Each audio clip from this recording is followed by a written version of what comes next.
It's a little frustrating from our perspective to have people saying, well, is he going to follow some kind of a policy line that the church has? Early in my Senate career, I had occasion to visit with President Hinckley, President Monson, and President Faust. Towards the end of that interview, I asked them if I could ask a question about this issue. I told them that I had been characterized in my campaigning as disliking gays and lesbians. I do not dislike them or anyone.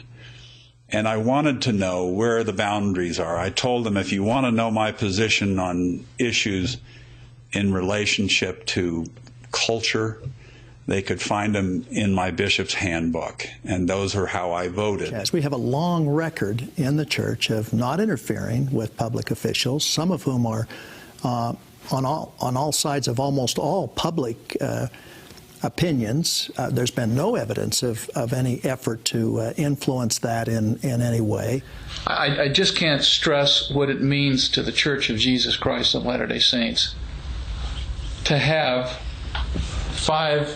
which we've had five temple recommend carrying high priests in the United States Senate, and a large number in the House of Representatives. What it means to the transaction of business, to have access, to be able to influence decisions, to reach beyond our shores.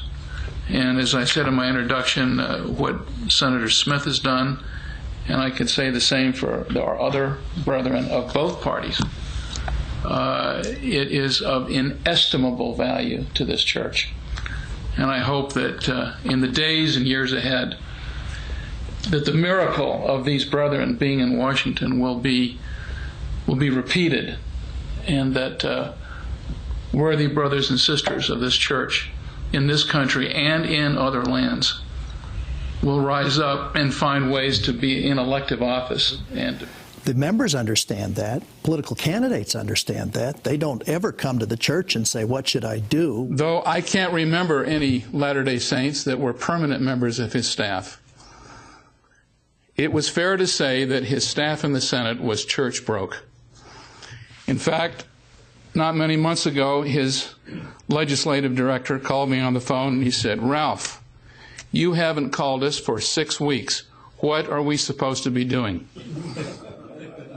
We've got a long track record of the people who run for office, who are members of this church, representing their constituencies, representing the people, and doing the very best that they can for all of the people. But what I regarded as my role as one who regards his temple recommend as more important than an election certificate, I stand as a witness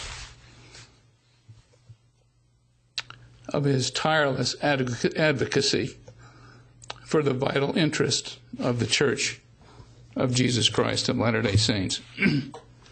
For in my experience, he always stood ready first and foremost as a high priest and as a covenant member of the Church of Jesus Christ of Latter-day Saint, and receptive and able and willing to serve its most vital interest in Washington and, in fact, internationally. On the way to the airport, I didn't call my staff. I called Elder Hardy, and I hope you brethren know that Elder Hardy is a lawyer, but I don't know when he ever does any legal work. He works full-time for the church. And I said, "Ralph, if there's any way you can go to the ambassador's home, he's expecting you, codify this as best we can." I believe we have a mission in India now. Two. It started from that meeting, and this is the way that you ought to use Mike Crapo, the way you ought to use Harry Reid, the way you ought to use Orrin Hatch and Bob Bennett. These are great men, these are great colleagues, and they're dedicated Latter-day Saints. And it was my privilege to respond, not often enough. When he would call, he didn't call enough, but when he did, we saw miracles.